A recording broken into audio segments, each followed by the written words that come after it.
Hey guys, welcome to the lab. We're back with another exciting episode of Sundaze with the Clink Room.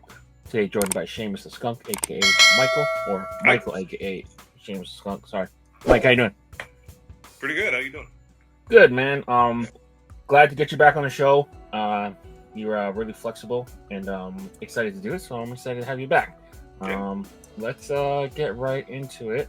Clink had themselves a pretty strong week in my book. Deadstock Drop. They dropped 12 styles. I know the last, it feels like 5, maybe 6 weeks have all been dead stock. So Yeah. I know we're probably due for a fresh colorways pretty soon, or maybe even a pack of some sort. So keep that in mind. But they dropped 12. So let's kind of go through the designs. We're going to start off with Record Breaking, Majestic Run, Burnout, and Ancient Graffiti. All of the designs that we're going to cover are going to ship right away too. So what do you think of these four?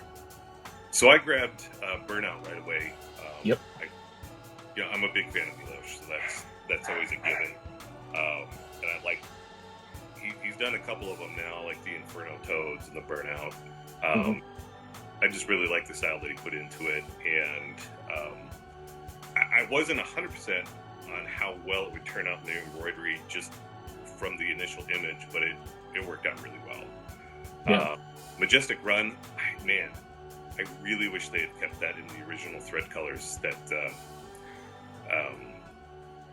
were on the one in Critz. It was so unique. A lot of blues, a couple pinks, and there was a couple tans in there too that didn't seem like it would work, but it looked really nice. But it still turned out to be a really nice hat, really clean. I just pretty rare that I buy an optic white crown, but yeah, what are you gonna do? Record breaking. It's funny to see with the most recent, or I guess the preview that's going to drop tomorrow for this week's Clean Cats has follow up to that one, the 45s. Yep. So it's a cool logo. It is a really hard concept to pull off on a hat. So kudos to Matt for pulling that off. And then the Ancient Graffiti. I never really got where all the little symbols came from. They didn't seem to really mean anything, and not that they need to. But it was a really popular hat.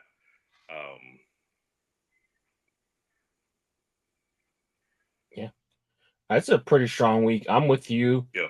On the Burnout. I think when we saw it on the mock-up, it was hard to envision kind of the textures that they were able to pull off. Yeah. But once you saw some of the pre-orders land and the people post it, you're like, okay, that's one of those ones, because the skull is so textured and raised, and then the flame behind it, it's just such a strong piece. With Raphael too, looking at this one, I almost wish like he would just sometimes, not always. I know it's his thing, animal in the circle. Just ditch the landscape, man. Yeah. Put that marlin on a hat. Let it be the star of the show. That way you can see it from across the room, 10 feet away, kind of like what Ryan Simmons was talking about with your logos. Sure. Just have it just be a strong silhouette. And I think this one is almost just like begging for it. I would just wish. I just mocked up a Marlin spring training hat that has almost this exact same shape almost. And to get like a realistic version, it's just so cool. But I feel like the landscape on the mock-up, it looks great, but on the hat, it's just a little bit muddy. There's just too much of the same color packed into the same spot. So I just wish this that one was a little more original than usual, but a lot of his like the birds, the Paradise series that he was doing for a long time, it was essentially the same background that he was just putting a new bird and new colors on, but it was almost like a template. Yeah. I usually encourage people to be more original on each piece. There's nothing wrong with using the same kind of general layout, but I see a little more originality out of it. But if you have any concern about, how would that look of just letting the Marlin star on there, just look at the alternate logo for the Spokane Indians, that big, I want to say, isn't that a rainbow trout? It's either a trout or it's a salmon. Yeah, it's a rainbow trout. Yeah, and I think some of the money that anyone buys from that hat goes to like the water preservation too and stuff like that. It's like a theme night day for them. Man, that's an incredible hat.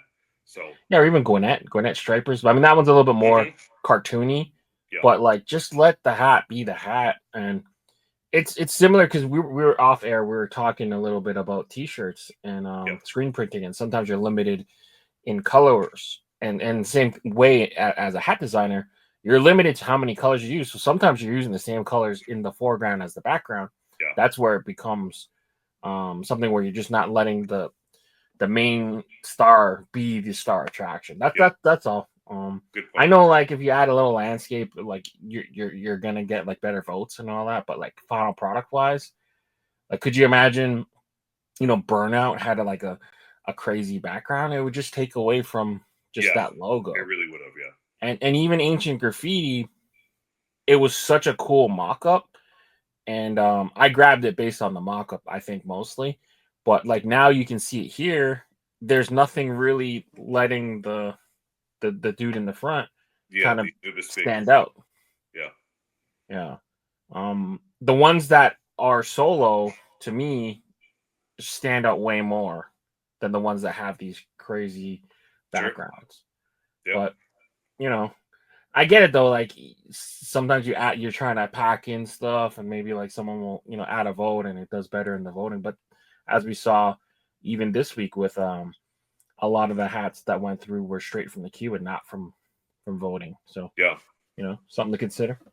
The next four, we got Lumberjack Rabbits, Helm of Heroes, Phantom, and Blow Your Mind. What are your thoughts here? Blow Your Mind is still funny. Phil is just the best at doing any of those cartoon, really funny designs. It has so much character and personality, man. Yeah, and it's amazing how much contrast that you can get out of it with still having to stick with those 6 color limits. I'm just always blown away by Phil. Phantom, man,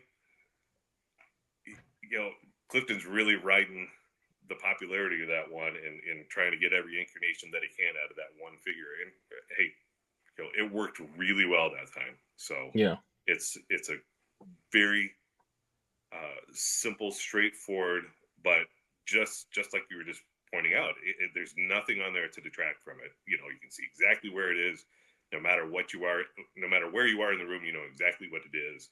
It's clear. It's a ghost. It's a fan. It's a ghost. It's a phantom, right? Yeah. So that was one of the better, one of the strongest designs of all last year. It was a really nice one. I really liked the work that Wynn put into Helm of Heroes. Even the little round border on there, I was worried about how it was going to turn out because there's so many right angles going around that curve. But I didn't pick it up myself, so I haven't seen it in hand. But all the mock-ups and all the pictures I've seen on it looked like it really turned out well. And then the Lumberjack Rabbits. I'm trying to remember, did Jason also do the Hair Devils? Mm-hmm. Yeah. Okay. So yeah, he's got that the rabbits on lock. Yeah, got him down. Yeah, it's a funny one. Yeah. Grew up in Phoenix, so the NAU, Northern Arizona University, their mascots, the Lumberjacks. So always been kind of partial to any of them that are swinging around an axe. So, yeah. Cool. That one's got a sneaky undervisor. It's like an olive color undervisor. I was looking at it the other day when I was looking through my hats. I was like, oh, this is it's interesting. It's an interesting color. So it's like kind of like the outline. He used that kind of the olive-ish green. Yeah. Cool. This is a strong 4 as well. I'm with you with the concerns on the Win Helm of Heroes with like some of those tiny details like the teeth and Yeah, some of the stuff in the armor, but it embroidered fine. yeah, It's a great looking hat. Fandom. The interesting part of that one is there's such thick blotches of black, and they yeah. still managed to raise it, so it is kind of textured and um, has a good feel to it when you pick it up in hand. And yeah, blow your mind, man. That thing is so funny. Yeah, And it's such an iconic science project too. With the it's what's it, vinegar and baking soda, right? yeah, yeah. Um, yeah, Creature and Phil did a great job. It's been around so Um, long. There's some science fairs that don't even allow them as entries anymore. yeah, exactly. Uh, then the last four we got King Clink with the three ring side patch, Raven Paradox. I always mess this one up. El My Pays Hmm. by Heather and Creature, and then Afterglow, the one that you worked on with Creature, Yeah, the follow up to your Llama series. yeah. What are your thoughts on these? Apocalypse. I I I'll be completely honest. I was actually a little disappointed with how Afterglow turned out. Really? Yeah.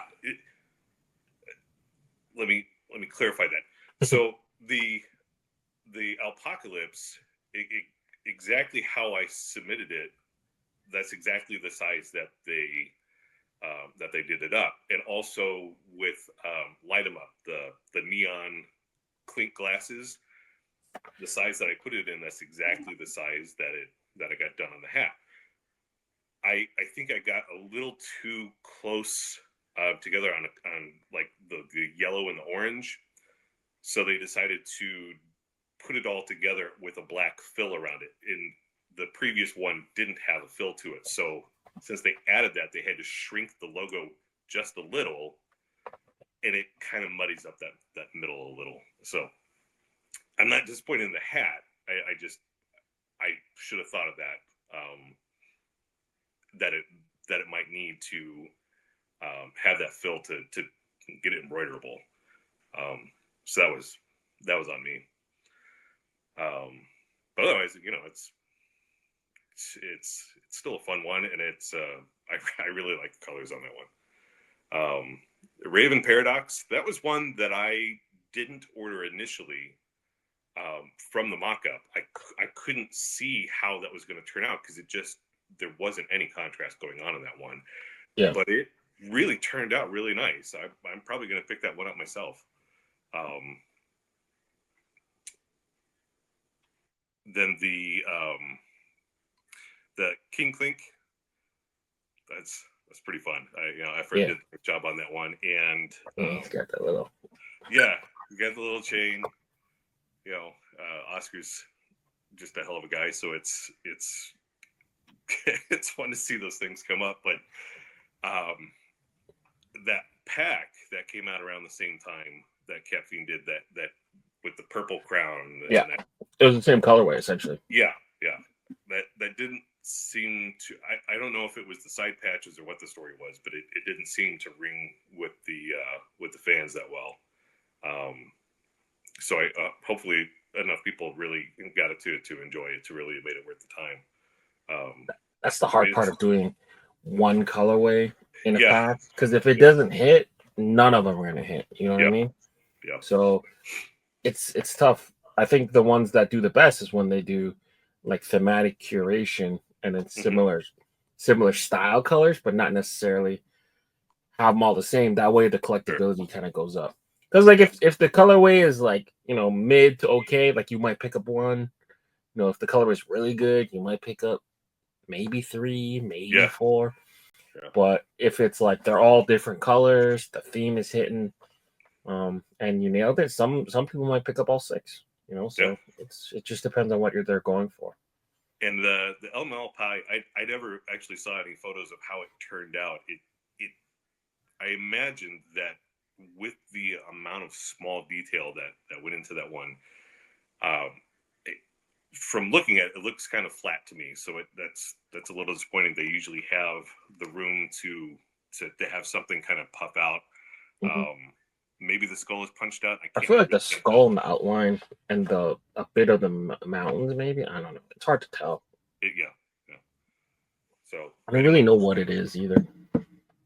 It was for the Badlands. Okay. But somebody, I think it was Jay. Jay Matz had already done a silhouette that was called Badlands. That was a bighorn sheep that had some really beautiful colors from the canyon walls on the inside of it. So they changed the name of it. But that's it's just the Badlands. What I remember about it was that was one of the rare instances where they changed the color from the Critz, and enough noise was made that they actually changed the pre-order. I'm curious to know if like someone pre-ordered it liking the blue, and then they changed it, and then you just wouldn't have got the blue. Like that. I don't think that was this one. I thought that was the. Oh no, that was Vampire the Castle. That's right. That's right. Yeah. It wasn't this one. Yeah. Was this one mocked up in blue though? I kind of remember seeing this in blue. No, it was always red. I think it was always red. Yeah. Well, I don't know if the brim was the same, but I'm getting old. It was always in red, or it was like rust orange. I'm getting old. My memory is. I could have swore that was it, but you're right. It was that kind of haunted castle. Like 6-7 months ago, man. Yeah. But I did grab a lot of these. So the one I actually couldn't find was the Jackrabbits. I did bring it up, but I do remember vividly the undervisor being olive. But I wanted to at least show these off to kind of give you guys an idea of what some of these look in hand. Hopefully it helps your buying decision. Maybe not. But like you mentioned, look, the embroidery on that is stupid good. Yeah. Like, see, like this, such a good logo from far. You can know that it's a skull. All the way back here, it's a skull.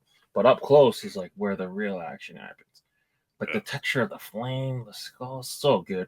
Like a Ghost Rider, Punisher style logo. And I think they made the right choice in that way. So if I recall, the initial mock-up on it had way more orange in it. And there were a lot of people that were saying, yeah, it's awful lot like Ghost Rider. Say, all right, well, went to way more yellow on it, and it worked out. So yeah, the teeth on it, and this one too. You put it beside one of his other recent ones, Soulstorm, with the black and the gray. It's just like a really good pyramid. Shout out to Milos, A1 artist. I mean, I think that this was pulled off pretty good. I am with you. It is a little bit smaller than I was expecting, but I still think the final product is good. And the embroidery on it. Yeah, so it does have black in the background, but I think that does help with future colorations. Yeah. So you can put this on a non-black hat and still have it be black. Yeah.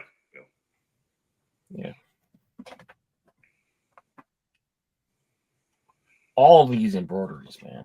All of them. Look at the flat trees, the super puffs parts. It's just a fun hat, man. Yeah. Take it on a safari. Yeah, Phantom. So like how he's kind of, you can see like how they filled it in, like with the black. Just a really cool hat. And then there's, if you look at the eyes, you see that when they're turning it, they add embroidered in just a slight curve. Oh yeah. Give it the 3D depth to it that you can't see in the mock-up. That's cool, and then it does glow in dark too. Dark, yeah. And then last but not least, this is. See, in hand, it's not as bad. It's still good, I would say. Yeah. I think the far away picture it did look. Yeah. It does kind of fade into the background with it all being the same. Yeah. The far away picture looked a little whatever, like a little bit more kind of clustered, but like up close, it's a solid hat. Yeah. They did a great job with that one. I know she tried to get like different versions. Those never really came to fruition. But sometimes that's a thing of maybe it's just too close. Like timing wise, you got to let it breathe a little bit. But all right, now moving forward to last call. So the next 6 hats we're gonna cover, their pre-orders end midnight tonight. So if you want to get them at the reduced cost, here's your last chance. So and guarantee you get it in your size. Yeah, that's true. Man, That's You know, true. you can wait for you have to wait 5-6 months for it to come, and then you have to wait another 2 or 3 3 months. months for Yeah. it to come up in Deadstock, and then it comes up, and you're a 7 or you're an 8. Then that's not happening. Yeah. It's risky, man. Save Yeah. yourself the money too. Mm-hmm. Coastal Crypt, Wind Studio, Puck Stops Here, Sierra Gons, and Jersey Legend, the New Jersey Devil by Levi and Wes. Mm-hmm. Any initial thoughts here? Yeah, I picked up all 3 of these. So I was really glad to see. I know Levi and Wes had been working on that one for a while. It did fine in the voting. It just didn't go up that same week, if I remember. I think it went up the week after it had been in the voting, and I think they just had to fine tune. There was a lot of tiny detail to it, Yeah. but I really think that's going to turn out just absolutely filthy. And it's one of the more original. There's a lot of Jersey Devils that have been tried to do, and they all kind of work out to pretty much the same thing. This is almost like an old relief painting of just a devil figure. I dig it. It's going to turn out really nice. The puck stops here too. Um, there aren't a ton of hockey hats that come through Clink, so I grab them just out of hand. But with just a couple of very subtle color choices there, he really added some depth to the mask. Yep. So that's going to look really nice in hand. And then the Coastal Crypt, it can either turn, it can go either way. I went with it just because I personally, I really like the colorway, and I don't think I have another hat that's got the same combination of colors. So I thought it was actually it should turn out really well. I kind of envisioned the sun being puffed out, or conversely, I see it being really flat, so it's recessed into the design. That would actually be pretty slick too. The only one that I'm iffy on is that palm tree, because it's just kind of pops out of nowhere. But it gets the job done to give the other eye socket of the skull. So I grabbed all 3 of those. This is a solid showing too. They're also different too, the styles. Yep. I remember Puck Stops Here. I think it was like a subtle change. I think he had it like mocked up purple, and some people were confused, like myself included. Like, is this a Kong or is it more of a Casey Jones type figure? So they did change it to a blue. Makes the eyes pop out way more. It kind of feels like almost like Terminator meets Casey Jones almost, but definitely a rad piece. The Jersey Legend too. I'm not sure if the original had these like white highlights like that, but like there's like subtle changes to it that make the black kind of just pop up more, and it adds like this texture, like this kind of grayish color they're using to kind of highlight everything.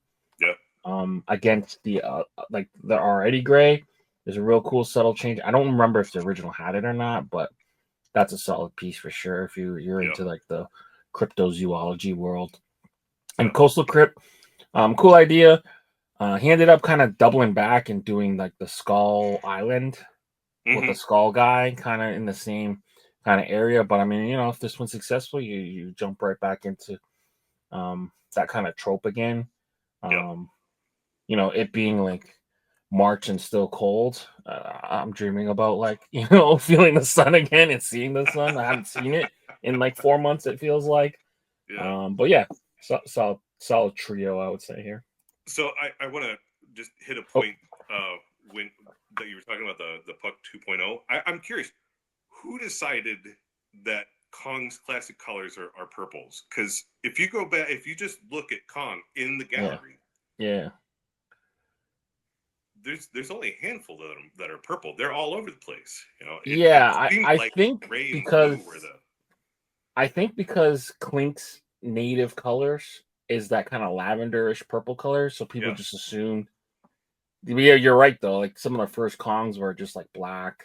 Yeah. I think back to like there was like a Dracula Kong too. But yeah, I don't know. It just kind of slowly became pink. I mean, purple. Purple. Yeah. Yeah. Yeah, something to think I about. was working on a Kong the other day, and I was like, I'm not making another bloody purple one just to make it Yeah. recognizable as a Kong. Yeah. I think Ephra's first Kong was blue, like a the one with the pencil, the big one with the Berserker, pencil yeah, was blue. yeah. Um, Blue with a the gray pencil face. Kong Ink Park was blue as well. Mm-hmm. So I don't know who said purple, but it just became purple. Screwball, Wetlands, and Fresh Catch. Rory, Raphael, and Flanagan and Point X. What are your thoughts here?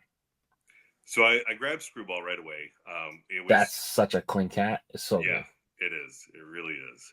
And I've kind of stepped back from adding as many sports hats to my collection. I already have a ton, so I've been going more to the weird, the wild. Yeah. But he worked so hard on this and tried 3 or 4 times to get it to go through. It was well worth the wait. That was going to be just ridiculous in hand. Yeah. The wetlands. The embroidery's gonna rock. Yeah, it is. The wetlands. I think Raphael put in some really nice work into this one. Yeah, we've already had a heron. Wynn had a great blue heron, and I want to say I saw another one. But it's in a different presentation. Kind of a soft, quiet colorway. That's the overall scene seems just be. You can just kind of envision the bird just slowly stalking along the water's edge. But it's right in the middle of his wheelhouse. There isn't anything new to it. There isn't anything. There aren't any risks taken on that one. Yeah. But it will be very clean and very nice once it comes out. The Fresh Catch. I want to like that one. I really do. I'm a big fan of Flanagan's work. I really wanted to like it, but it's one that goes back to the point we were making earlier, where there's so much background work going on. It's not letting the bear and a fishing really come up. Yeah. I really would have liked to have seen this one with the bear really brought forward.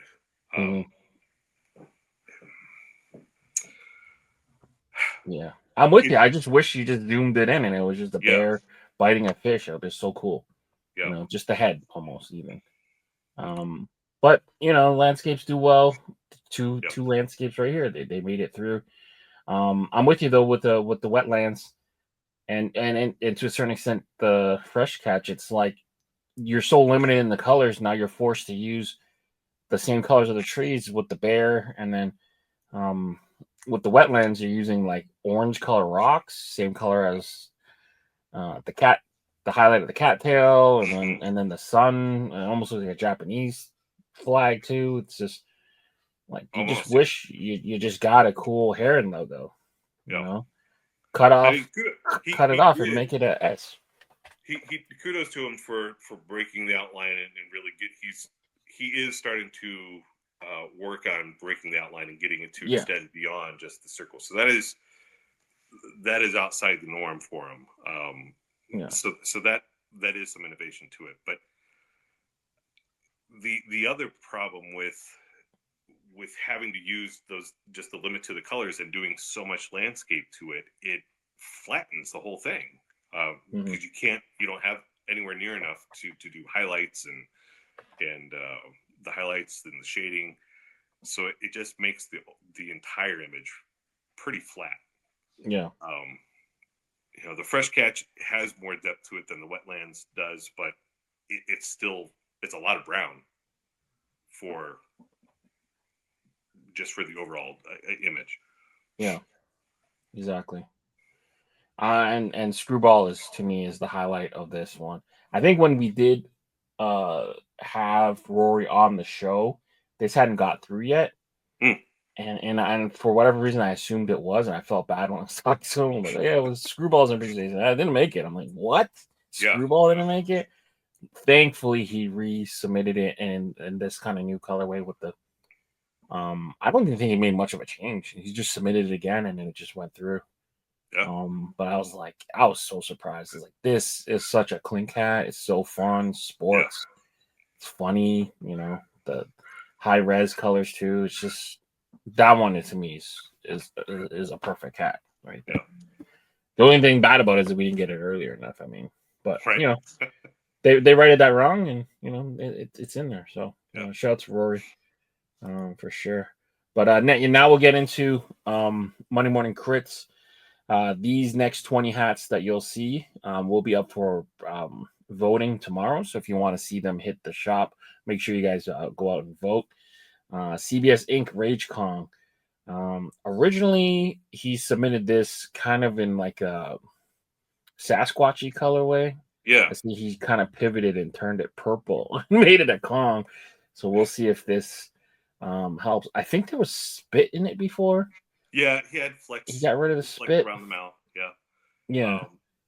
Yeah. I was just, like I was saying earlier, I was actually working on a Kong earlier today, and I hadn't really noticed until I really looked closely that if you're going for accuracy on a gorilla, those top two teeth do kind of point outwards. They go on the outside of the bottom canines. So it looks a little funky when you're looking at it like this, but it's accurate. Mm-hmm. So did I want to say the last one was called No Trespassing? Yeah, I think so. Yeah. So did that one actually make it to crits, or that one made the crits? I believe it did. Okay. I remember talking about it. Yeah. It reminds me a lot of Berserker Kong, the one we were talking about earlier, where it's the blue and gray. It's a little more accurate, true to form of what a gorilla's shape actually is, but again, it's kind of more of what we've already seen before. The problem is it's not Kong enough, right? Yeah. So I see he pivoted to purple, see if you would get more votes maybe, or it'd be more popular. This one was like Neanderthal, Homo habilis, like subhuman almost. Mm-hmm. Not quite, gorilla. It's missing like a sagittal crest and like a big kind of head almost. Right. Let me ask you this, because I was talking. Brandon was over earlier, and we were talking about the Kong that I was working on, and I have ears on mine. And if you go and look back at a lot of the Kongs that are already made, there aren't any ears to it.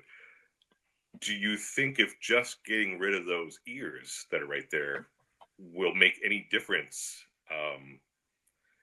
Just because what we're used to looking at when we're looking at a Kong.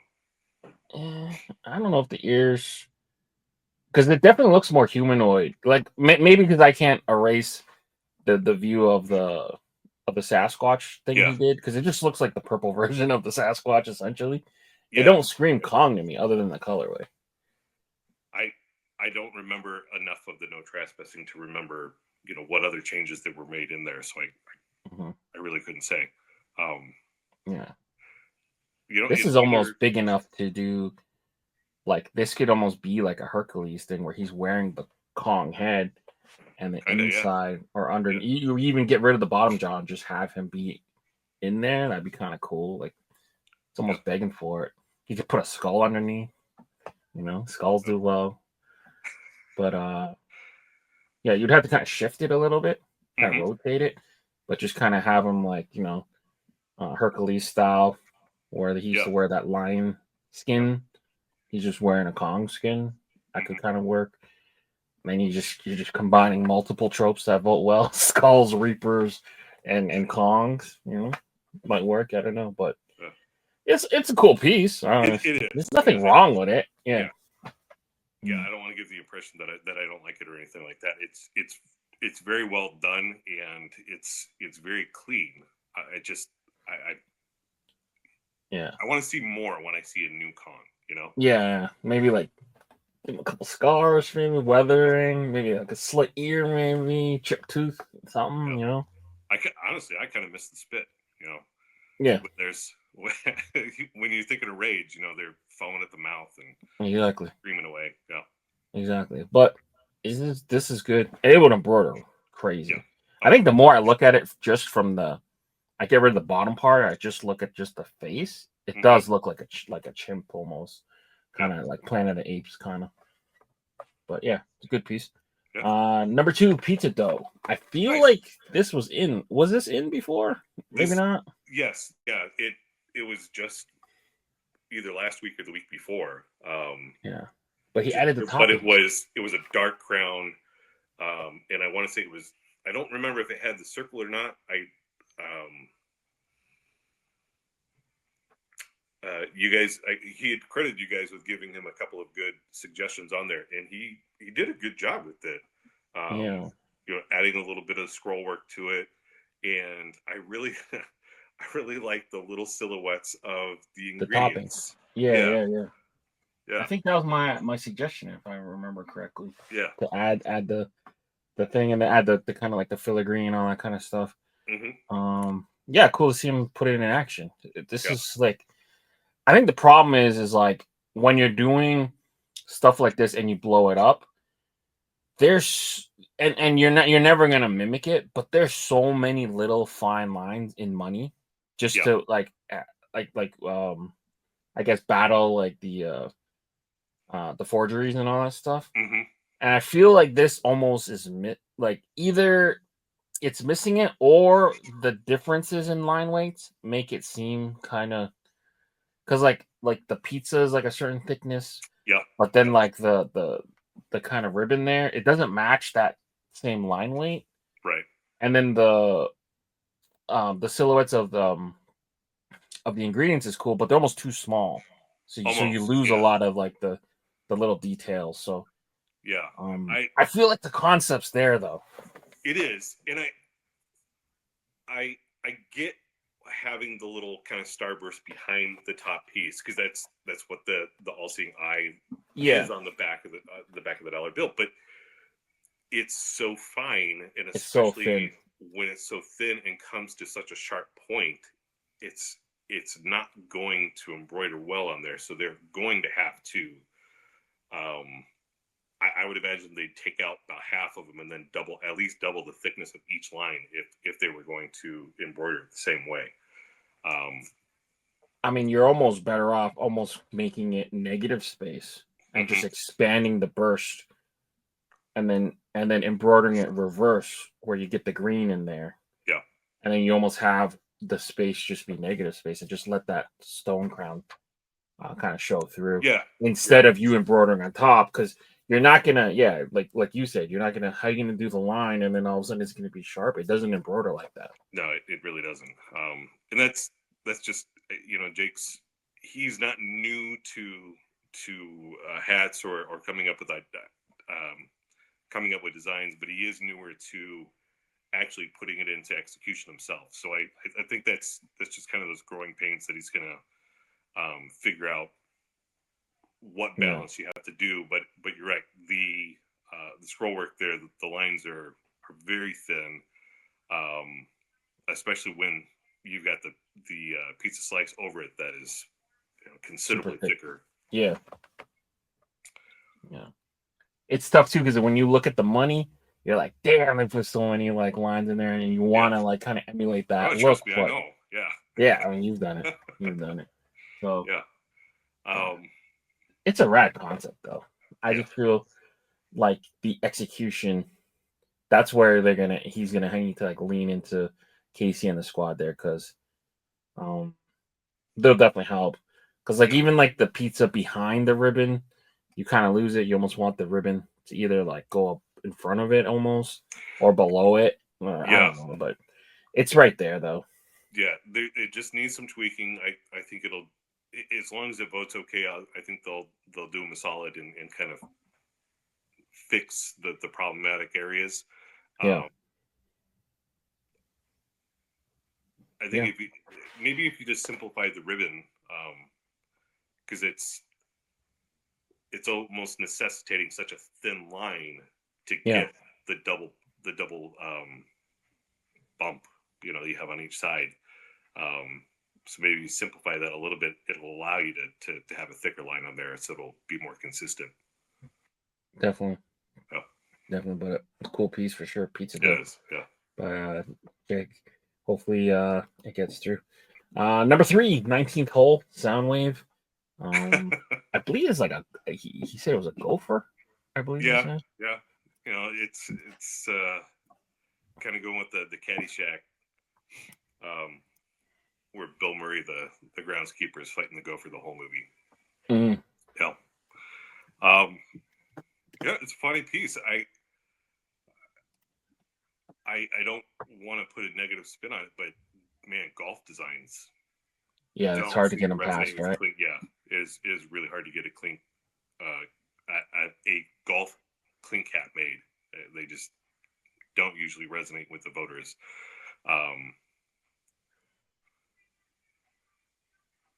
Oh, okay. So he's taking out the cup. Taking the cup out of the okay. The hole. I couldn't see what he was trying to toss back. It's the golf ball. Okay. Yeah. It's funny, and for the most part, I don't see anything that's too detailed. I think everything should turn out okay. I wish him the best in getting it through. Man, it is really hard to get a golf design through. Yeah, he's kind of playing like on a double entendre of like the 19th hole is like the pub you go to after you finish playing the 18. That's where you're drinking. Yeah, the thing. It's almost like an obscene gesture, almost, but he's drinking. Almost that. Yeah, man, that cup is a little funky. The angle on it is weird. Like almost like a Brita filter. Yeah, want to bring the top hole and make it more narrow it down, because right now it's just not on the same plane as the rest of the design. But that's a very simple fix. Yeah. I don't really have any notes to like what are we gonna do to fix. Maybe his hand, instead of it like in his left hand, instead of it like being bunched, maybe just have it flat, maybe. But like that's just nitpicking. Yeah. It's a cool kind of piece. Yeah. But like you said, man, golf. Good luck. We've seen some good golf designs not make it through, unfortunately. But all right, moving forward, we got Road Trip by Heather. This one, man, it's a cool piece, but you're dealing with such straight lines. You gotta pray that it embroiders straight, man, and stuff like this. I'll give her this. It is very striking. When you're flipping through there, I immediately like, whoa, what was that? Great colors. They're really, really doing their job, really standing out from the navy back. Is it the same palm tree used though every time? Yeah. And there's some artists that kind of cheat that way. They just take it and then copy paste and then shrink it, that kind of thing. It works out sometimes, but you also lose a little detail. It kind of fuzzes it up each time you take that same image and then shrink it down a little bit more, and a little bit more. Those pixels start to get fuzzy. So on this screen, I can't really see how that turns out. My issue is like there's so many trees. Like when you're driving down California, right? Like I think what you really notice though is when you get close to them, how big each tree is, how thick it is. You know, you kind of lose it in the peripheral of your vision. So if you're driving down like a street like this in California, most of the trees is gonna be like huge because to you it's a massive tree. So like even when you're looking at it like that, the ones that are like it's inferring that they're so far away because they're so thin. Like it's a scaling issue, I think. Yeah. The other thing that I'm just noticing, I was looking at it, it was just like a sunset in the background. So I recently did something similar where it was a sunset and highlight the underside of all the clouds. But now that I'm looking at this, is it the yellow is supposed to be The like road. coming off of a river that's going back through there? I feel like Because the yellow is supposed to be the road, right? I don't know. so We might be here's nitpicking it too much, but yeah. well, at first I was thinking it was nitpicking, but now that I'm looking at it, it's almost two different concepts, two different, for lack of a better term, two different planes of existence that Yeah. are just thrown together.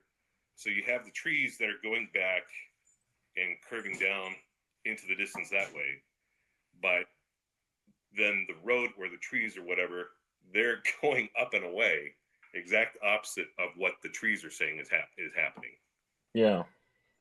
So Yeah, you the tree wouldn't. should be going up, not down. Yeah. Yeah. Um, Yeah, because if you're looking at it straight, this is what you'll see. But now you got to think that this is what you'll see in the reverse, yeah. in the rearview mirror. So Yeah. It's very striking on first glance, but the more you look at it, there are scaling issues. There's some execution issues here. Yeah. Um, Yeah, it's a cool piece. it's a good idea. It's I almost wish you would just scrap this and just make it like this was the visor of your fucking motorcycle helmet. Because that would make sense if you're looking at it like that. It's still, the trees are going one way and the road or the river, whatever that is going a complete opposite. The earth is curving a different way. Yeah. Yeah. I don't know. There really isn't an easy fix to that. You have to kind of decide which way you want to go. Yeah, that's true. It's an interesting concept. We'll see how well it evolves. It's kind of sticking like a landscape in an inanimate object, which is like a unique way to kind of think about it. But all right, but you're absolutely right there with the long, straight, flat lines of the frame. We've recently seen some issues where it just got butchered. And it's really no one's fault. It's just the nature of the beast when you're trying to embroider something like that on a round surface. Get a long, flat, parallel lines. Yeah, that's risky. Well, I remember like even just commenting on someone with it was the Shaka with the Shaka floral one. And they were mentioning like, oh, they shortened the thumb. I was like, they didn't shorten the thumb. You're looking at a flat object. Yeah. But a hat is not flat. It looks rounded off because it's on a round piece. Yeah, because it's just wrapping. Yeah. So, I want to say it was Future California that I saw some of them that it just didn't keep the shape. Yeah. I'm thinking about Ryan Simmons' shark too, because that one came on a short crown, like on a Bangladesh crown, and it made the shark look so much stubbier. So some of them did. Mine, I'm happy to say mine turned out really well. I was really happy, but I saw some of those photos that that was a mini shark. Yeah, or like either raised or lowered too much. But all right, moving forward, I believe we have another one. Yeah, Mantis Menace, another holdover from Letterform Week. Mystic teamed up with Heather for this Mantis. What are you thinking here? It's simple, simple and clean, but you can right away see the letter form in there. I kind of like that. But as we've seen recently, the really simple letter forms don't seem to resonate with the public very well. Personally, I really liked the earwigs that was in Critz last week, but it didn't seem like many did. Yeah, and it's a shame. So I think this is like the third or fourth time we've seen a mantis try to be done, and it hasn't really hit yet. So hopefully this one will. I think it would be just fine. There aren't any scaling issues or anything, and that's fortunate because it's so simple. Any errors on there would stand out really bad. Yeah. I feel like one of the ones that she could look at kind of as inspiration is the one that we just reviewed in the last call with the Jersey Devil. Mm-hmm. Kind of use the almost tonal like colors to kind of highlight certain aspects that you want kind of sharpened up or shaped. Yeah. I think would really help. Like, it's cool that it's a letter. It's cool that it's a mantis, and it will probably embroider really cool. But just to help guide the viewer or the voter, just use like subtle highlights or even like almost tonal pieces to kind of shape it out. I mean, like, there's nothing stopping her from just doing the head, like, as you would see it, or have bits of it kind of out, because you're losing a lot of the detail. Yeah, I see what you're saying. Yeah, instead of just having just a flat silhouette, sure. Yeah. Yeah. The issue is like I get it why she made this choice, because you want to highlight the letter, but you're almost better off just making a rad looking logo and having the letter hidden in there. Like, there's so many sports logos that you see that you don't even notice that, like, oh, there's an M, in there, or a W in there or whatever. Thing like, but yeah, it's rad. It's right there. But I know it'll get executed well if they put it through, but I don't know if it'll vote well. That's the issue. So you kind of have to do what you need to help yourself in the voting and get yourself noticed. So it might need some kind of sectioning off or some highlights, even like the claw. There's so much personality in the claw, in the face of it, with the eyes and the teeth it has. Like, you could do a lot of cool stuff. Yeah. All right, moving forward. Number 6, Guerrilla Radio. Hey, channeling its inner John. Was it John Cusack? With the boombox. The original version I did of this one had it more canted for the radio, to try and dispel that image, but it just wasn't coming together canted. It just within the limitations of the space that I had. But it's more on a play on Guerrilla Radio, the Rage Against the Machine song. Okay. Guerrilla, freedom fighter, just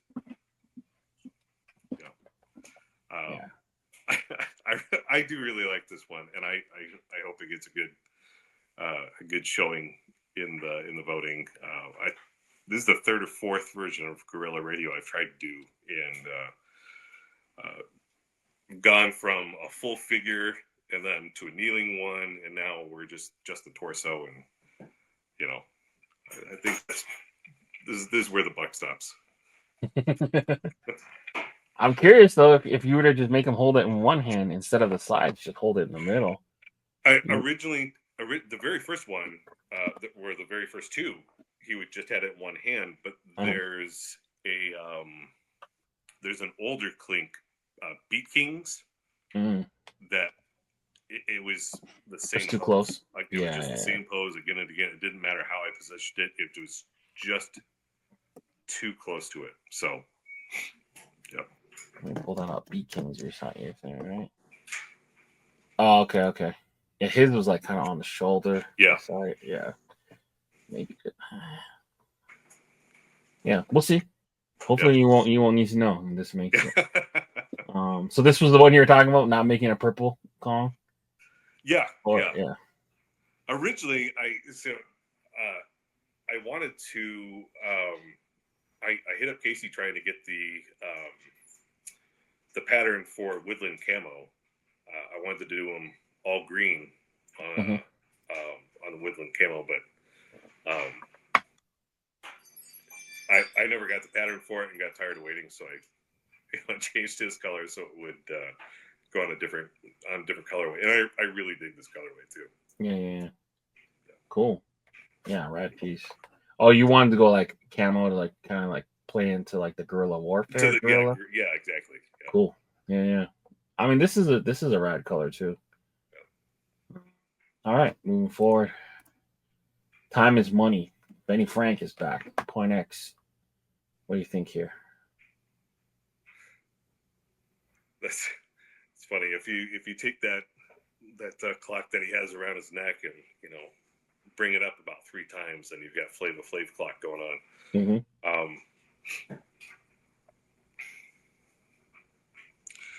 So it's well done, but there are a couple of issues that stand out right away, like with the hundreds that are on his collar, lapel, whatever. It's on a curve, but they're straight, so you want to bend those just a touch, and that'll really help sell some actual depth to it instead of it being such a flat image. And it's nothing against Point Exco. It just seems most of their designs are very flat, and it's the source material seems to be more. We say it a lot is kind of a bad word, but like clip art vector images. Mm-hmm. And there's absolutely nothing wrong with starting with those as your resource or your reference material. But when you continue to just execute it that exact same style, it's very flat. Yeah. And we've seen time and again when you have such a flat image and go put it onto a rounded crown, the faces start getting kind of funky, and some things just stop being recognizable. So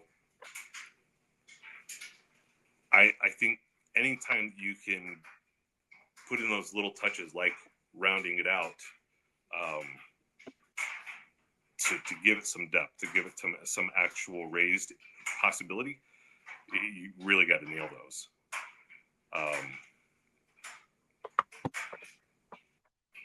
Back in my previous job, I remember. So I was like, we did phone sales, and I remember one of the T-shirts I had was kind of similar to this kind of thing. It wasn't Time is Money, but it was more like a Money Talks kind of thing where he had like himself like a headset, like those like calling headsets, you use instead of whatever. It'd be cool to see instead of like Time is Money, maybe he's just talking on old like Zach Morris kind of cell phone, and just lean into like the Money Talks thing maybe. I don't feel like there's a Time is Money because he's so unserious too. Yeah. And the problem is like there's been so many like Full Count did like the Dead Presidents crypto and like the Dead Presidents, so it kind of feels kind of similar-ish. Yeah. I mean, yeah, it's a different historical figure, but and yeah, he's on the $100 bill, so it's all about the Benjamins, but yeah, it is you're right, it is pretty close to the original source material that's playing off the Dead Prez and who is it, the Fredericksburg Nationals, they I want to say bought the they did like a Copa version, I think, right? Mm-hmm. Yeah. So I mean, as I'm looking at it, there are a couple of touches that you can do to really help round it out, and so it isn't so flat. Like the $sign glasses, they're flat, looking straight forward at you. It's a challenge to put even a little bit of angle on them. Yeah, turn them a little bit. Yeah. So, how badly do you want to have those in there? That may be something you're going to have to lose to be able to keep it focused on where his head is turned. Because, if it was sitting like that on my face, the as we're looking at it, the right $sign would be jabbing you in the nose, and looks like he's actually in front of the nose on this. Yeah. Even if you were to visualize it, like he's almost looking at you straight, but he's turned, so you gotta have him kind of turn too. So yeah, just small little things. And then the I feel like the clock is like just you lose it in the front, and that shadow that doesn't make much sense. But just small little things here and there. It's a fun piece. Yeah, it just doesn't feel like new enough. It doesn't scream money. Time is money either. Like I don't know. We'll see. Number 8, Crystal Kong, Raphael. Nice. I saw this one when he submitted it. I just saw it the other day. We've seen a few folks that have taken a stab at the geometric patterns, trying to really put sharp edges or hard surfaces on things. We had Levi had the polar bear. Yep. And he had Diamond Kong as well. Yeah. Diamond Kong. And Milos has done a few of those, like the Emerald Snake. I think this is a really nice stab at it. And okay, so it's purple again, but it works in this sense because it does kind of look like a huge amethyst structure. Yeah. I think he did some really nice work on this one. It's definitely a cool piece. Yeah. Is it different enough from Diamond Kong? I'm not sure. I mean, I guess you're going from crystals to diamonds. So like anyone who's into gemology will tell you the difference. But yeah, I don't remember Diamond Kong enough to remember if it had any of the crystalline edges to it. It was more of like made it to look like it was like one big diamond, if I remember correctly. Yeah. Diamond Kong. Let me see here. I could pull it up for us.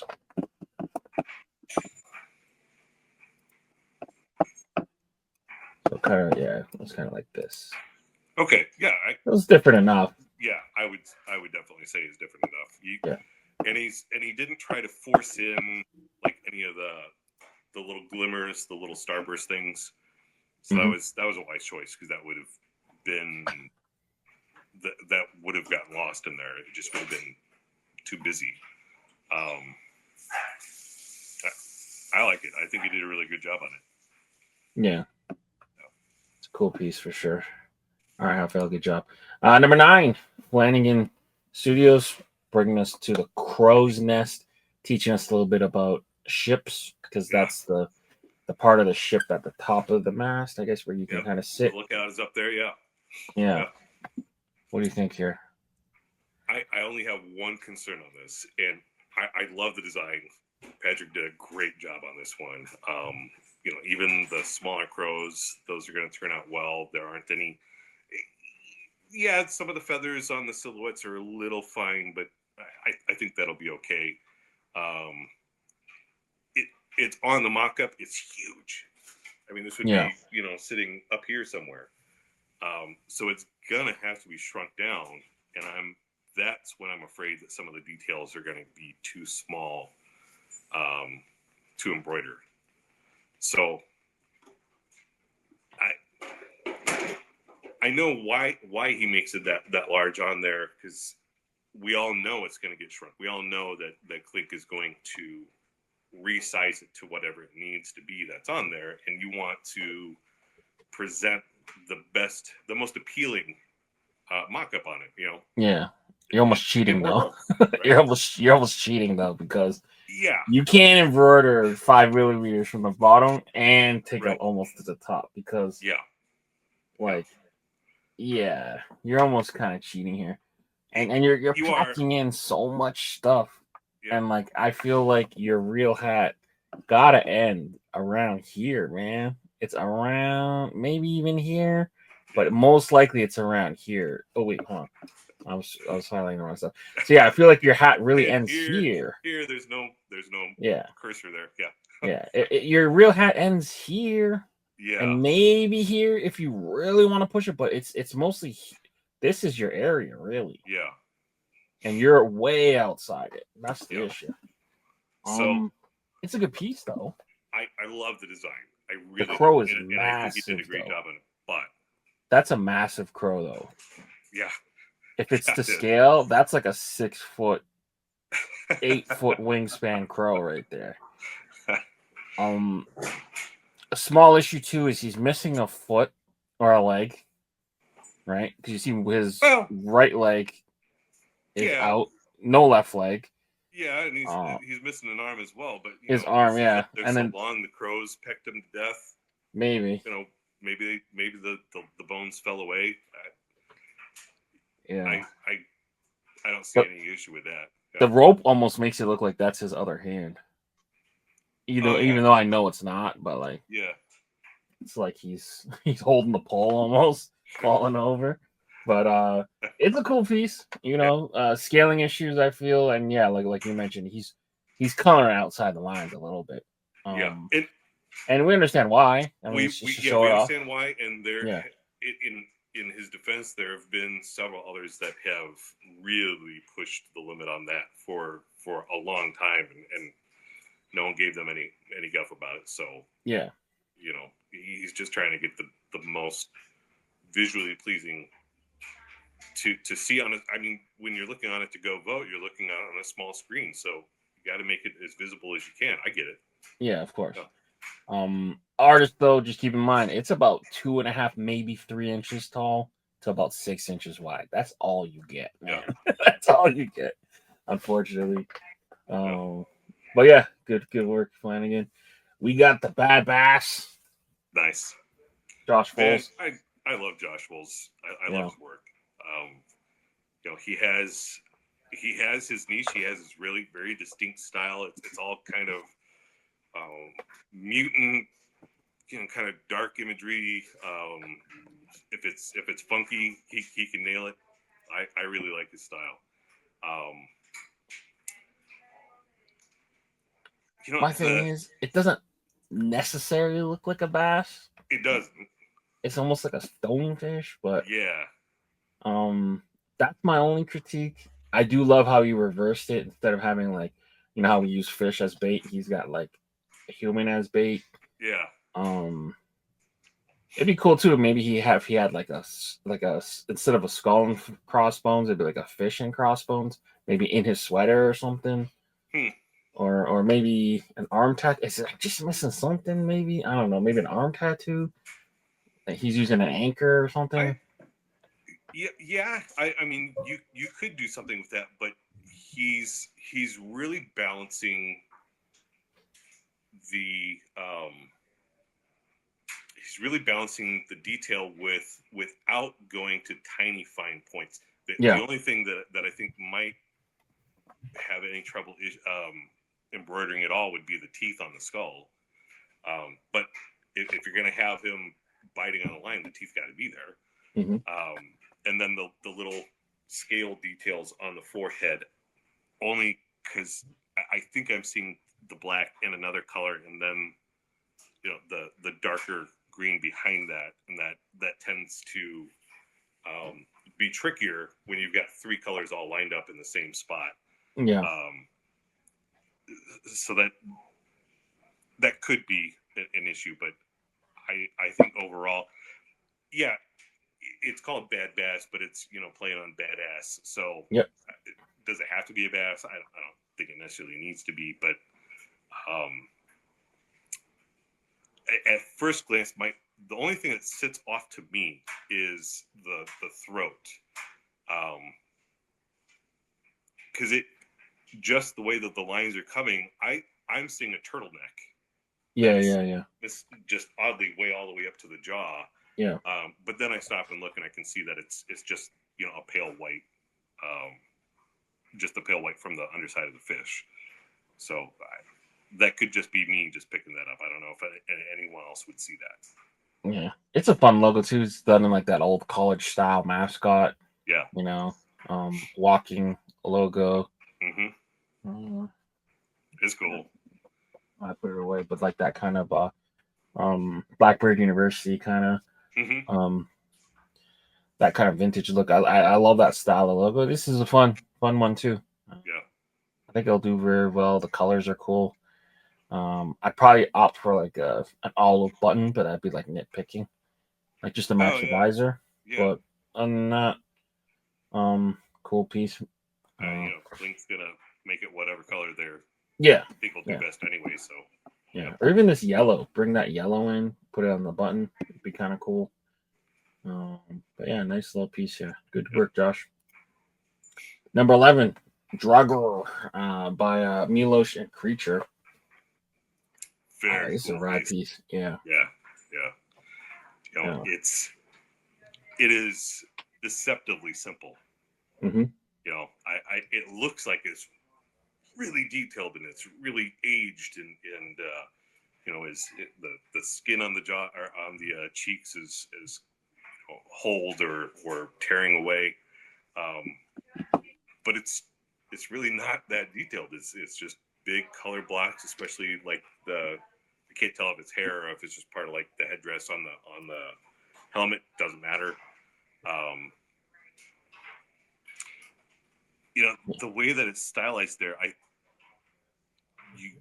if you really wanted to kind of horseshoe another idea, you could add some sneaky lettering in there. In the hair, right? In the hair. Yeah. Yeah, I saw that too. That's just, sometimes you see things that, yeah, that would be a good idea, but when you go to do it, it's like that's a little too much. Yeah, for sure. You definitely have space for like some type of Easter egg.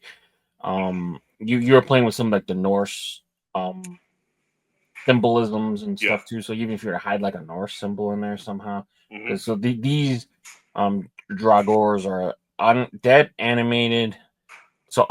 animated corpse from Norse mythology, known also as like endwalkers or barrel weights. I mentioned to Creature when he posted this. I was like, I'm glad you guys just went with a cool looking logo and you didn't force the +1. Yeah. And he's like, yeah, we just went for appeal this time, and Milos did a great job, kind of taking from his original sketch. So yeah, it's a cool piece. That's one of the things that I think Milos does the best is he knows when to just stop. Yeah. Myself and a lot of others, we just keep going and just trying to cram this in, and it's like, oh, okay, now that's too much. What do I lose? Yeah. So that's cool to have a cool looking dragon. Yeah. Sometimes it's cool to just to have a cool looking skull. Yeah. Sometimes you don't need the +1 if you draw like this. Right? Yeah. If I can draw like this is cool. Hey, what's that about? I don't know. It's just some zombie head. Yeah. This should do really well. Yeah. Cool. All right, moving forward. Number 12, snowshoes. J Max. What are you thinking here? It's the colorway that's giving me pause. It's drawn well, and I remember now. It's some annual polar softball game. Yeah. Is it? I gotta look it up. I think so. I'll look it up. As I look at it, you think it's a tennis ball just based on the colors, but I think it's actually a softball. That makes it cool. He chose a snowshoe hair here, so for the characters, so it's done really well, and he's got a lot of attitude, great colors on it. Man, that cyber green is you either love it or it's that's a hard sell. Yeah, you're right. So this is a tribute to Lake Tomahawk, Wisconsin, home of the snowshoe baseball. Interesting. That's cool. Yeah. I almost feel like the gray hurts it though. So I would opt to put this on a blue hat, kind of similar to like you see how he has it. What he's wearing, yeah. Yeah. So just go. You can even go all blue with the neon under, or you can go blue with the neon, but that might be a tough sell as a neon brim. No. I love a good Volt green though. So I'm with you though, but he already has the blue in it and it looks sharp on the thing.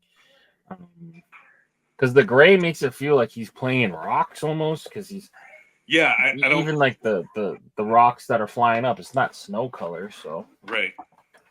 Yeah, that's the only part that I don't quite get are the rocks underneath. Unless the field is covered in wood chips. Okay, that makes sense. Okay. All I right, so was we're dumb. Yeah, I didn't read enough Fielders about it. don't I wear guess I was gloves. just picturing, them having to run around in the snow on snowshoes. But okay, Snowshoe hair. Yeah, okay. That's cool. I gotta check this out because yeah, it looks fun. yeah, But I almost wish it was on a blue hat just to let that kind of neon color and the browns kind of yeah. just And pop you've off. got the white outlines. You don't have to worry about it. Yeah. The hat bleeding into the hat itself. Yeah, I'm always on board with making. If you're gonna put a hat on a hat, I'm always on board with making it the same colorway as what you drew. Yeah. Yeah. Cool piece for sure. Yeah, man. Good job, Jay. All right, moving forward, we got Swamp Beauty. Heather's back with Mystic. That's an interesting piece. Mm-hmm. I almost, I really don't know what the story is behind it. I mean, it's screaming like an Aztec design or Mesoamerican. So, we see constantly that it's getting kicked back from legal, um, unless it's from one or two specific artists. But I think it's well executed. So her explanation. So actually, they actually changed the name. So this was called Beautiful Danger. Hmm. Her collaboration with Miranda, the idea of a floral alligator showcasing the fact that nature can be both beautiful yet dangerous and yet coexist. Um, it feels familiar. You remember that one that Don's wife did, Extinction Inc. with the two grappling alligators? Yeah, It kind of has a feeling of like a tattooed alligator yeah, yeah, almost. yeah. I wasn't seeing it first just because it's not just the flat tattoo, black and it wasn't black and white, but it was black and camel or whatever it was. Yeah, yeah, it was almost like this colorway. Yeah, Almost, yeah, yeah. yeah, yeah. I'm still really getting really. Uh, it's really making me think of like the Quetzalcoatl, Hmm. the Aztec deity. It's Yeah, yeah, really yeah. It's the because head. the flowers It's make it the look floor. like it. Yeah, yeah. Yeah. It's the entire image. It's not any specific element to it. Um, it's So my issue with like stuff like this is like you put like an alligator almost in like this Hawaiian colorway, and it's kind of like confusing because they don't like really like live there. they don't More so in like you know, in it's more of a crocodile than an alligator too. So yeah. so if you're talking crocodiles, we're talking like Australia, um, Africa, Florida, New Orleans, Yeah, like it's a short enough muzzle. I'm seeing more Cayman, but okay, these are. It's more kind of nitpicky and um, how real do you have to really make it for the general? How accurate do you need to be for the general voter, right? yeah. I mean, the average person isn't going to be able to tell the difference between the alligator and the caiman or Yeah. so I get what you're saying there. I mean, it's a nice stylized design. I don't know how well it's going to do. The voters are very fickle, it seems, when it comes to the pretty designs. Sometimes Yeah. they couldn't care less, and sometimes they just go nuts for it. So I don't know. I guess we'll see. Yeah, it'll be interesting to see if it's enough. Yeah. It's a cool concept. She's right there. It's just I feel like you just gotta like nail down what you're going for. Mm-hmm. Like pretty alligator in the flowers, okay. Yeah. Like is it enough to make me go, yo, I want that? Yeah.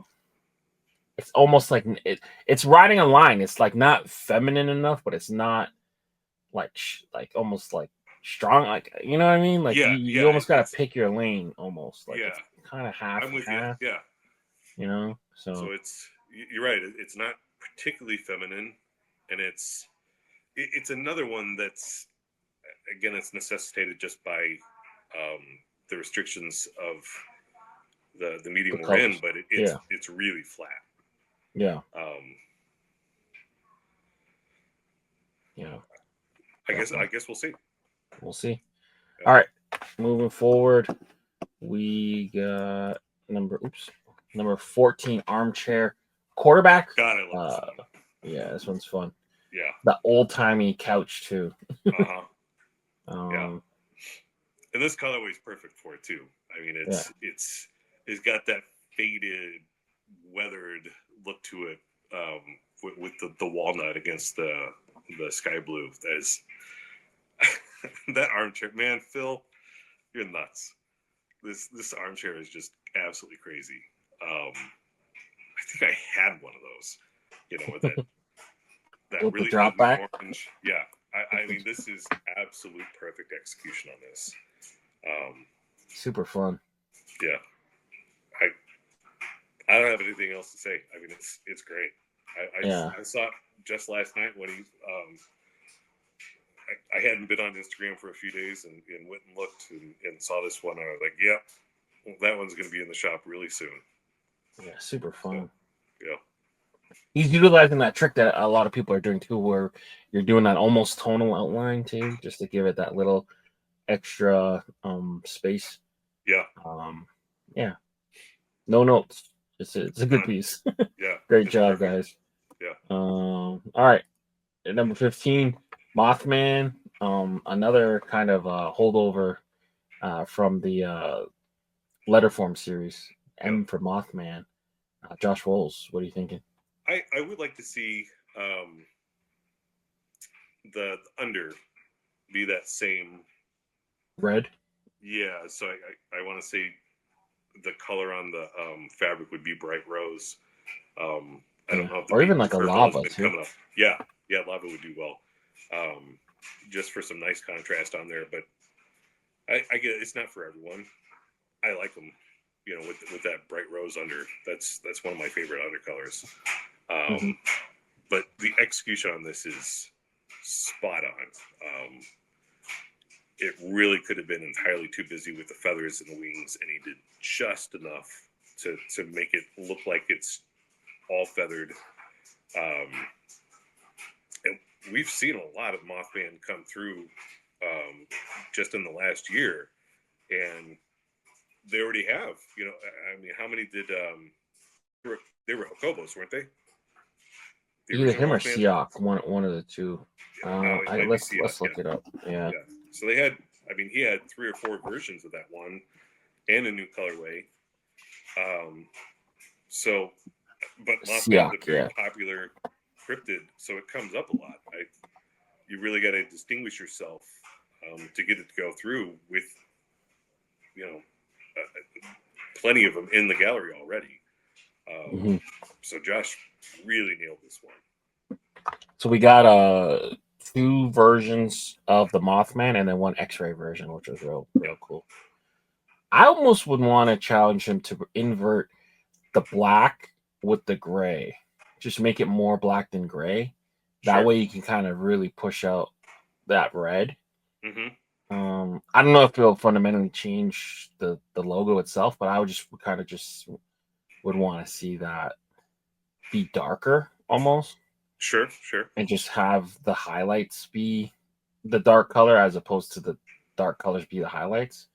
Other than that, it's a rad piece.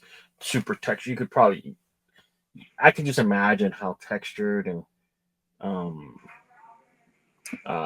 detailed like the feathers would be, and just the kind of like the furs on the face too.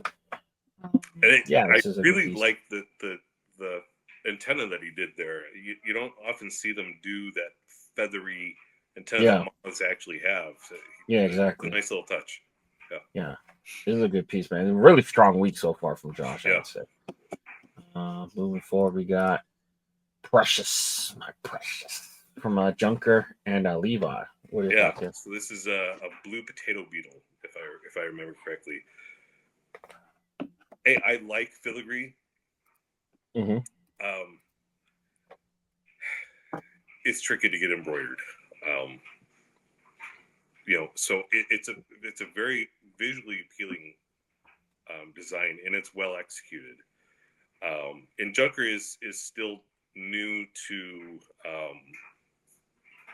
actually executing designs to be made into hats. So he's still got a couple of those hurdles to kind of get through, thinking about line width and what can and can't be done with embroidery. So I would say that this one needs to go back, and don't get me wrong, it's a beautiful piece. It's really well executed, but to go into and reasonably expect it to get embroidered, it almost has to be completely redone in the shell. Everything else is fine, but you've got the really thin lines around there, and then the filigree has lots of tiny thin lines as well. That if they left it that way, the white or chrome that's around it is going to squeeze up against that and just cover up those lines. You're going to lose the lines. Yeah. But the actual illustration on it is really well done, and I like the little CR thrown in up on the thorax piece. Oh, cool! Yeah, I didn't even notice that. Yeah. Interesting. All right, I'm with you. It's a rad piece. So they kind of describe it as a blue onion beetle, simple beetle, and then he used his grandmother's fine china, which is always cool. Yeah. It's good. I feel like the legs are a little bit stubby, tiny bit, almost like you wouldn't be able to bear the weight. A little bit. Blue onion beetles look complete. There's a bunch of different color ones. Yeah. I just think back to the one that Ryan Simmons did and how they were able to play with the shadows of the feet. Like the feet were such a cool part of it. This almost makes it look like almost like a tick or like a flea almost. Kind of, yeah. Kind of just wish it was more beetly. Yeah. I mean, the overall shape of it, is right on. But I see what you're saying, that the legs are a little short. Yeah. Yeah. So that'd be my only critique. Just buff up the legs a little bit. I love the CR. I didn't even notice it at first. That's a real cool piece. But kind of like that weight that you have it in that little second section there is kind of what you're gonna have. Like that's pretty much as thick as you're gonna get. Yeah. A lot of the little fine stuff, it looks great. It's just not practical. Yeah. I do love that kind of yellow they used in the porcelain, off white with that kind of shadow. It's such a cool like effect. Really cool piece. Yeah. But yeah, they're gonna have to, and I think simplifying it would help. Like look back to like a piece like the Red Cloud, Neon Red Cloud, or even like Devil in Details. Look how thick those lines are, but they're still really fine. Yeah. So that's the kind of marker you can use on how thin you can go. Any thinner, and it had to be flat, So just kind of just scale it back a tiny bit, and I think we have a winner. It's a cool concept. It looks great. Execution is awesome.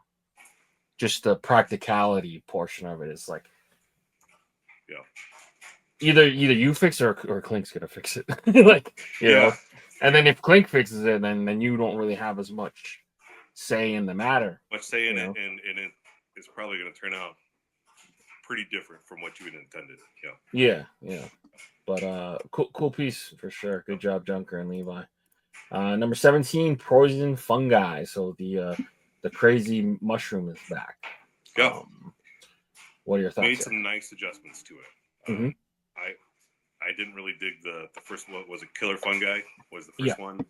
He had the mushroom knife, which I thought was cool. Yeah.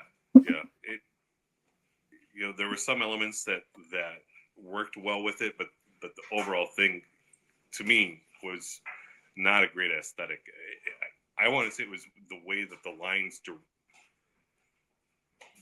that were there, they directed your eyes and they just drew your eyes to weird parts, and it the just crotch area. Yeah. it made you look at the crotch. Yeah. Yeah. It's like the Vitruvian Man, Yeah. See how the perspective lines draw you right to his dong. Yeah. Yeah. So I think they did some really nice adjustments to this one. I kind of like the little wisps coming off of it too. It's a nice, almost lava lamp effect going on in the background. Really nice adjustments on this one. Yeah. His hand's a little bit iffy, the one holding the shroom. I do like the dead shroom. It looks cool, like the skull shroom.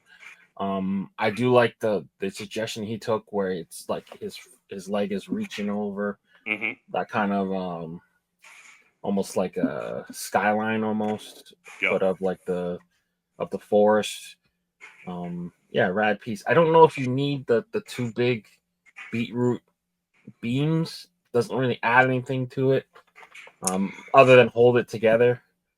I would disagree on that one because it gives it ties in the mushroom cap itself, so it's not a perfect arc.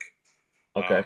If it was just a semicircle, I think you're right. It wouldn't add anything to it, but it's a little more peaked, and it draws it right up to the top of the mushroom cap. I think it works well there. Fair enough. I wonder, just hear me out, if you were to just get rid of it and then extend the splashes out, sure, and you can kind of achieve that same kind of effect. Maybe even just put it on a purple hat, and then have the splashes come out, and you can even keep the lavenderish splashes, and then that way you can, but then the bottom is not going to make sense. I don't know. I would just like to see how it would look, I guess. But other than that, this is it. It's right there. Yeah. His face is a little bit more detailed from what I remember. Almost alien-like. Alien-like, yeah. Interesting, yeah. Cool piece. Damn, 3 people are involved with this. Point X, Hero Hines, and Corey. Okay. Good job. Moving forward, 18 Cosmic by Win.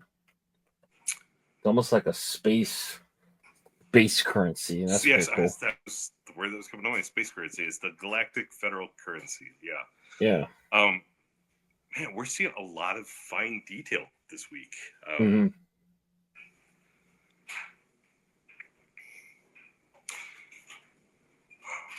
Great colors. I really like this colorway that he's been kind of working with lately, with the light teals and lighter purples in there.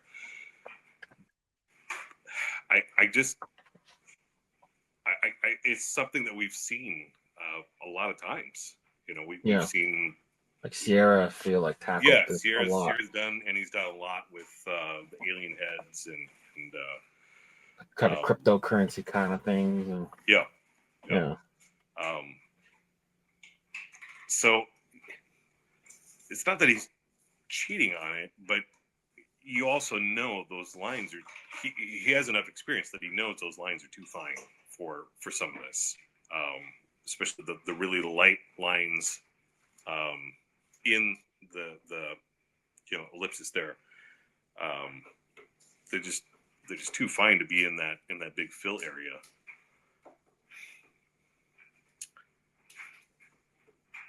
It's a rad piece. It's drawn nice.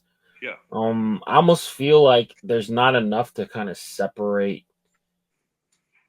the alien from the rest of it. I feel like maybe if you were to kill that bottom portion where it's like that's like just this part becomes it's a little flying saucer in there. Yeah, it's a flow flying. I don't know, but like maybe move him down a little. I don't know what it is, but he's kind of getting lost in the sauce a little bit here. Yeah. I feel like. No, I think you're right. I think if you get rid of that, I mean, it's a nice little touch to have the flying saucer there, but it puts him in a weird position. So if you get rid of that bottom, able to bring it down, it takes it from being kind of like a statue bust, just perched on top there, and brings and puts it into the design. Yeah. You know, I do like how they named it though, with the cosmic, with the scent coins, logos. yeah. That's cool. Yeah, I think this will vote real well. They're gonna have to scale it back. I feel like if it does make it, like a lot of these like tiny highlights, Yeah. like these little like markings and stuff, like those are gonna be so hard to stitch. Yeah. But it is a cool piece. Drawn real nice. More of a like an actual portrait style than like a mascot. So Man, those are we'll some see how it tiny does. highlights around the eyes. I didn't see them. Tiny lines here. Yeah. Line, and then color change. Black line. Come on, just that's too thin.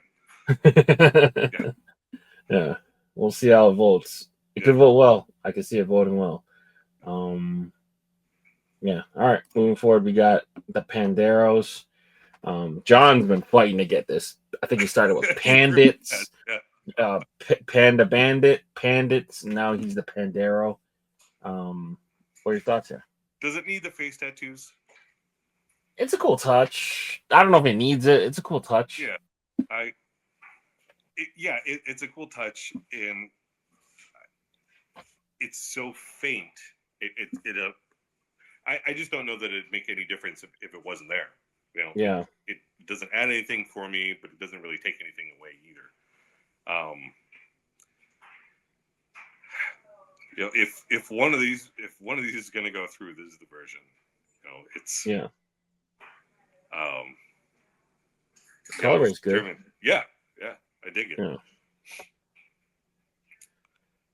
I'm assuming that's a metallic gold. Yeah, it looks like metallic gold and a wheat visor grander. Yeah. Like logos like this. So like if we go back to the Norse undead guy, right? That's like just like a cool looking logo. I don't care what it is. It looks cool. I want it. Yeah. This is a cool looking logo, but part of me is just like, why? like what about a panda is a bandit? Yeah. Are they sneaky? Not really. Do they like steal stuff? Not really. No, they sleep and chew. Yeah. Yeah. So like part of it is like is me like what? Like why? Like I feel like he loses the shape of his. Wants that no, he wants this through. He wants it in there. Keep going at it. More power to you. But I get what you're saying. Yeah. It's like, I feel like he loses the shape of the bear too a little bit. I get it. You put a bandana on, whatever. But I feel like if this is a bear, if this is a true bear, muzzle's got to come out. Big cheekbones. You know what I'm saying? Like he's losing. You're losing me in it a little bit. It is, but it's not a bear. Pandas aren't bears. They're not bears? No.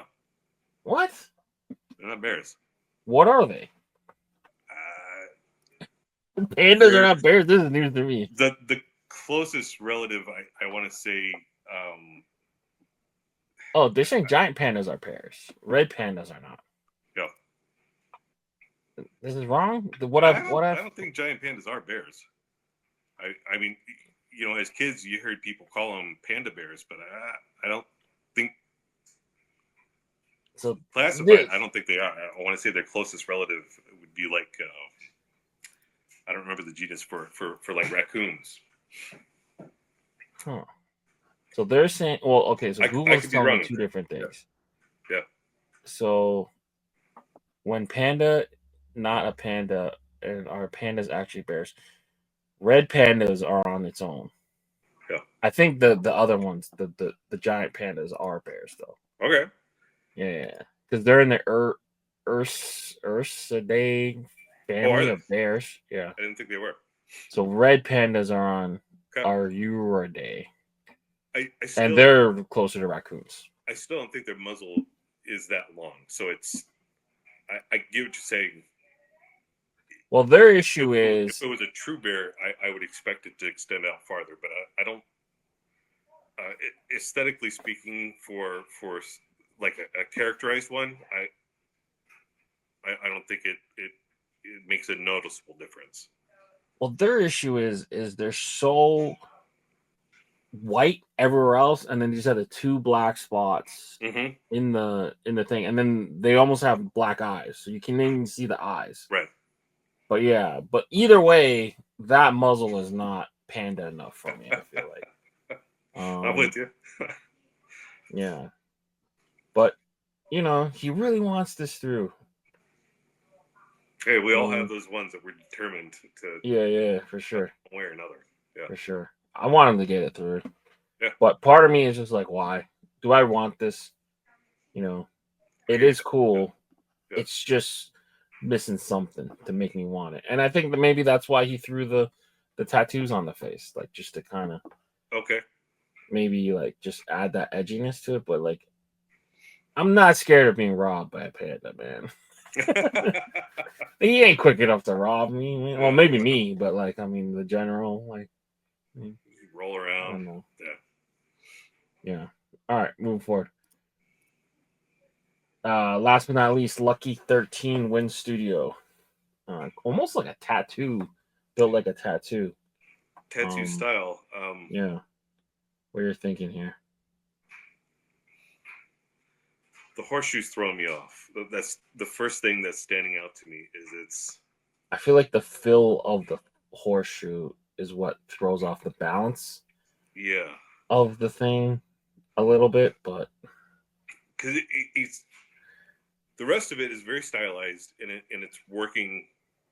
It's working well in the style that he went with, the American tattoo style. So I'm with you there, but the horseshoe doesn't seem to be in the same style, and it's thin in spots that it shouldn't be. So as it comes around that curve, yes, you're going to lose some of, just perspective wise, you're going to lose some of the thickness there, but they don't taper down in as it goes around the curve, and then that spot down at the bottom, yeah, that is thicker, but it doesn't taper that much. So it's just a little bit of an execution thing that's just hit my eye weird. Yeah. So I think that horseshoe needs to be done just a touch, but the rest of it's cool. Yeah. An interesting piece for sure. It'll be curious to see how it votes. Yeah. It's like got this like Western feel, tattoo-ish. Will it do enough? We'll see. Yeah. We'll see. Kind of like Vegas goldish, maybe metallic green. Yeah, I don't know. Yeah. Yeah, it's an interesting piece for sure. We'll see. But all right, so that wraps up our Critz portion of the show. Wow. I want to relay a message to the Clinkers from Casey. So he was really kind of happy that people put out and are participating with the challenges, specifically with the letter form challenge. I mean, that's the one we got the most of. Yeah. The kind of monogram. He had mentioned, it's cool to see it, but it's unfortunate that a lot of them didn't make it. Typically, if you add in like a city or a state to the letter, sometimes they'll do a little bit better. And then he offered to help out. So he offered if he were to throw out a design challenge, could I, relay the message and say it's from him. So his challenge of the week through the show, I guess, through me, is Condiment Week. He wanted to kind of pay tribute to our favorite condiments. So some of the examples he used were sriracha, ketchup packets, Japanese mayo, soy sauce, red pepper flakes in those little paper envelopes, ranch. So I threw out a couple things here, some logos, ketchup. I don't know if people know this, but it was actually a Chinese sauce for fish. So I don't use that as you may. Sriracha with the iconic neon green button has, you could do like a chicken rooster thing made out of peppers. That could be cool. Yep. French's mustard, honey Dijon. You can do like a French guy. throwing on honey into. There's a lot of different things you can do with mustard, Yeah. kind of Frenchy stuff, and then the ranch, you potentially do like a cowboy rancher, coming off of, instead of like bull riding, he's riding a bottle of ranch. I don't know. So many different things you could do condiment week, but yeah, like mascotty things to your favorite sauces or condiments, Yeah. soy sauce, so many different things, fish sauce, soy sauce, like you just play around with it. Play around Have with it. I fun. would just caution folks to watch out for doing like parodies of the brand. Brands, yeah. Don't want to go down that road, Yeah, the sriracha thing might be too close to it, but yeah, figure out a different way how to do it. yeah. There's a lot of You things. can do the colors just fine. It's once you start throwing the rooster on there, and then you start running into issues with that. And I'd hate to see anyone spend that much time working on a logo to just come across too close to a parody or too close to an IP infringement, and then that's a lot of work. Yeah, definitely take a look at what's out there and see what you can. But yeah, that's from Casey himself. So appreciate Casey for throwing it in there. So my challenge that I was gonna do this week is just gonna be delayed one more week. No problem. Yeah. We got lots of ideas. But yeah, the whole idea of the challenge too is just to kind of reset everyone's kind of creative juices and kind of throw it out there. I'll never ask for any commission from any of the artists or anything like that. Whatever you guys do, make and develop, that's all yours, free of charge, just for watching. And it's a good idea. I think there are a number of the clinkers that are kind of stuck and just rehashing, or they're like, well, I liked this design, but it didn't make it, so I'm gonna do my own version of it. Well, didn't make it the first time. Yeah. How likely is it gonna make it the second time? Yeah, or like I'm seeing like this trend working for someone. Let me do my take on it, and all of a sudden you just got pile on and whatever. Yeah. Like I get it too. It's tough, right? Because there's so many things. I think we got to be close to 1,200 now. I mean, I threw out the number 1,000 before. I feel like that was months ago, almost years ago. It was, yeah. So yeah, the challenge is a good thing. Yeah, definitely. But appreciate you being so gracious with your time. We're at 1:40, a little bit of a longer episode, but there's no football for us to get cut off on. So we're kind of in like this weird area of sports, right? Like football's over, basketball, baseball haven't started playoffs yet. They're in spring training. Yeah, spring training. So we're just kind of waiting for baseball. Yeah, so hopefully you guys enjoyed the longer episode. And if you didn't, oh well, sorry. We're just hanging today. So, but yeah, any last words before we part ways? No, it was a very strong week. We've had a kind of not weaker weeks, but the last couple of weeks have been, for lack of a better term, lacking.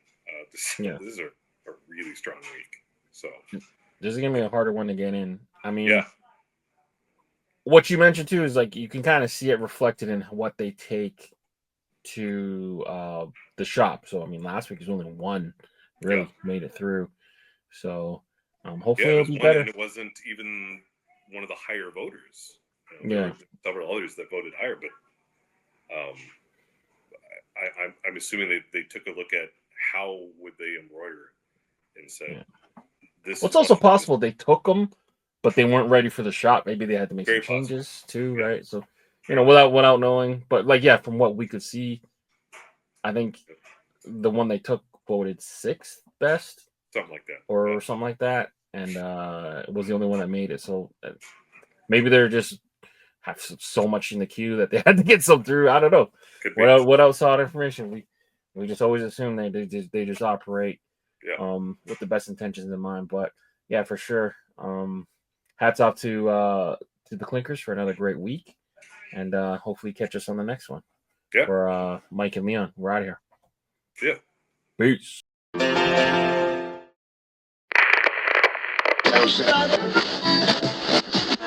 Eternal damnation.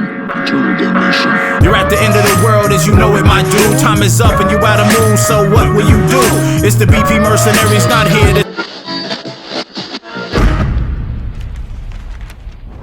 Brought to you by VFTV.